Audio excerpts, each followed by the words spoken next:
2023 সালের 16 নভেম্বর ঘূর্ণিঝড় মিথিলির প্রলয়ঙ্কারী থাবায় লণ্ডভণ্ড হয়েছিল বঙ্গোপসাগর।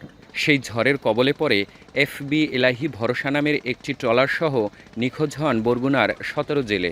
দিন যায়, মাস পেরিয়ে বছর ঘোরে, প্রিয়জনের কোনো খোঁজ না পেয়ে একসময় আশা ছেড়ে দিয়েছিলেন স্বজনরা। মৃত ভেবে শুরু করেছিলেন শোক পালন।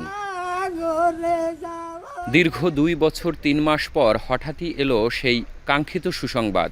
নিখোঁজ হওয়া জেলেরা মারা যাননি, বরং সীমানা পেরিয়ে ভারতের গুজরাটের একটি কারাগারে বন্দী রয়েছেন।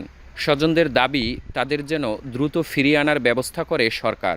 আল্লাহ জানে গো, দিলটা নরম বানাই দেয়, বাবুকে জাম সারিয়ে দেয়। আমাকে টাকা পয়সা নাই যে আমরা এই জায়গায় যাইয়া তালাশ দিয়ে আনতে পারমু বা আনমু। বাবুর আব্বু আর কি ফোন দিয়ে করছে, কোনো ভাষা বোঝে না, সব হিন্দিতে। তারপরে ভাষা বোঝে যে কইছে, ওসির নাম কইছে যে আমি সুরেশ আর কি, আর গুর্জর থানা থেকে বলছি। খবর আইতে আছে, শুনতে আছি আমরা কানে, কেউ গুরুত্বই দেয় না আমাকে জন্যে। আমাকে জন্য একটু যেন সরকার আপত্তি জানায়, গুরুত্ব দিয়ে আনিয়ে দেয়, এই দিয়ে আমরা চাই।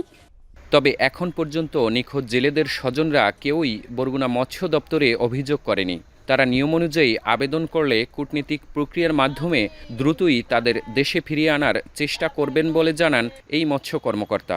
প্রপার চ্যানেলে আবেদনও করে না, যে কারণে আমরা সরাসরি কাজটা করতে পারতেছি। প্রথমত ওনারা একটা জিডি করে ওনাদের যে আইডি কার্ড আছে এবং এফআইডি কার্ড আছে, এই কার্ড দিয়ে আমাদের কাছে আবেদন করলে সহ মানে যেটা জিডি সহ, তাহলে আমরা যথাযথ কর্তৃপক্ষের মাধ্যমে আবেদন করে এটাকে ত্বরান্বিত করতে পারবো। সম্প্রতি মৎস্য অধিদপ্তরের ইলিশ সম্পদ উন্নয়ন ও ব্যবস্থাপনা প্রকল্প থেকে বরগুনা জেলা পুলিশের বিশেষ শাখায় তথ্য আসে, নিখোঁজ জেলেরা গুজরাটের একটি কারাগারে বন্দী আছেন। পরে তালিকা অনুযায়ী নিখোঁজ জেলেদের পরিবারের সঙ্গে যোগাযোগ ও প্রয়োজনীয় কাগজপত্র সংগ্রহ করে ঢাকায় পাঠায় এসবি। এদিকে বরগুনা পুলিশের পক্ষ থেকে ঢাকার এসবিতে জানালে তারা পররাষ্ট্র মন্ত্রণালয়কে অবহিত করেন বলে জানান পুলিশ সুপার। কোনোটি কিন্তু স্যার কমপ্লিট কোনো নেই, নিউজ নেই স্যার।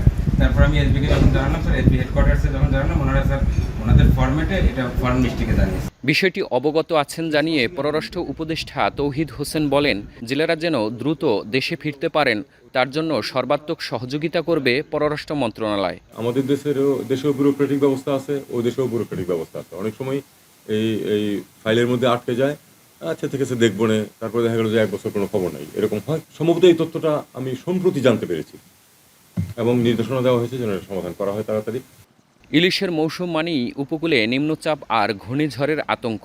উত্তর সাগরে মাছ ধরতে গিয়ে প্রতি বছরই নিখোঁজ হন অনেক জেলে।